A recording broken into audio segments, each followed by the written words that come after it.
त्या ठिकाणी चहा पाजला। रकाने सोशल मीडियावर भरून गेले।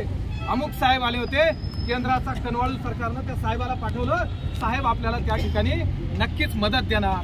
मदत बाजूला राहिली साहेब, आणि रातोरात एक जाहीरनामा येतो, रातोरात एक आदेश येतो सरकारचा, आणि निर्यात बंदी त्या ठिकाणी केली जाते।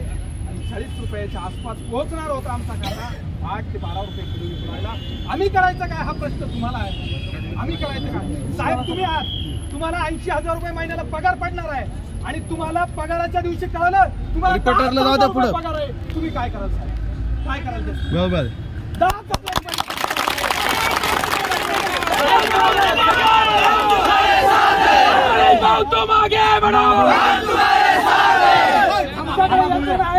मी नाव सांगतो, त्या शेतकऱ्यांची 4 वर्षापासून ओटीएस करण्यासाठी बँकेची भांडताय।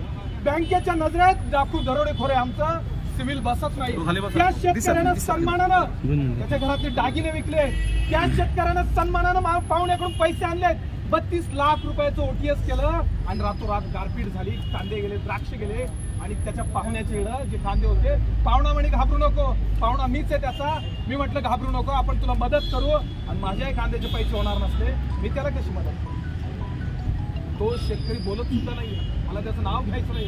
असे जवळपास टाकळीपासून सुरू झाले, वाघ साहेबांना माहिती आमची गावं, टाकळीपासून सुरू झाले तर कातरवाडी पर्यंत ते बॉर्डरवरची गावं आहेत। येवल्याला जो इरिगेशनचा पट्टा आहे तिकडं विकत पाणी आणतात, लासलगावला जो इरिगेशनचा पट्टा आहे तिथलं विकतचं पाणी आणतात, आणि त्या बागा आणि द्राक्ष आणि कांदे सगवले होते। साहेब 3 लाख रुपयाच्या कमी एकरी द्राक्षाला खर्च नाहीये कमी, आणि कांद्याला 2 लाख रुपयाच्या एकरी खर्च नाहीये कमी, ऍडिशनल त्याच्यात हे पाण्याचे चार्जेस करा। आमचे पंचनामे करून गेलेले, रातोरात निर्यात बंदीचा आदेश काढला। त्यातनं आउटपुट काय म्हणजे सगळ्या सिस्टमला हवाय आम्ही मरण पत्करावं, आम्ही मरण पत्करावायसाठीच ही सिस्टम आमच्या तोंडी तुमच्या सारख्याच्या रूपानं उभी राहिली आहे। करायचं काय? असतील तुमच्या पिस्तुलात गोळ्या तर घाला माझ्या छाताडात, घेऊन टाकायचा हा जीव, म्हणजे हा जीव रडायचा नाही प्रारंभ, जळून जळून मरण्यापेक्षा एकदाचा तुमच्या पिस्तुलाचा त्या गोळीचा बळी ठरू द्या मला। तो आमच्यावरच चालवण्यासाठी आहे। नाफेडमध्ये भाड खाल्लेल्या दरोडेखोरावर तुमचे पिस्तुल तुमच्या लेखण्यात चालणार नाही। अरे असा तुमच्यात